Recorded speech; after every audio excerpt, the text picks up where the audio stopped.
Pour ce qui est d'une culture de blé, dès le départ on a une optique d'essayer d'avoir une conduite avec une quantité de phytosanitaires réduite, c'est un ensemble en fait de mesures qui peut nous permettre d'atteindre cet objectif. Moi, la première des choses que je fais, c'est que je sélectionne des variétés relativement rustiques déjà.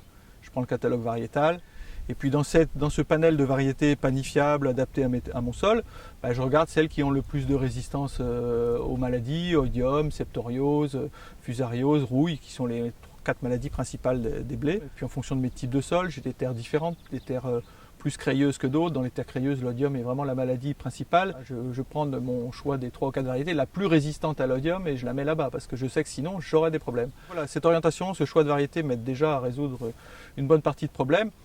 Et puis ensuite, en général, je sème plutôt relativement tard, jamais avant le 10 octobre. Et donc je fais jamais de traitement de pucerons l'automne.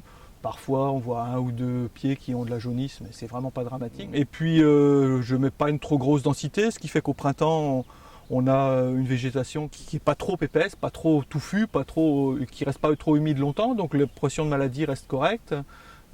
Et donc après, j'ai un programme de fongicides où j'adapte la dose à la sensibilité de la variété aux maladies, aux conditions climatiques, aux observations que je peux avoir, genre par rapport à la rouille qui était une maladie un peu préoccupante de ces 2 dernières années, où j'ai observé à chaque fois, avant de déclencher mes traitements, pas de présence de rouille, donc le programme classique a suffi. Ici, on est dans une zone où on a du potentiel, donc on ne va pas partir non plus sur une stratégie qui nous fera aboutir à 5 ou 6 tonnes au bout. On vise quand même 9 ou 10 tonnes de rendement, mais on peut les atteindre sans pour autant avoir dès le départ une végétation trop exubérante. Et si on a une végétation qui respire, la pression maladie est moins importante.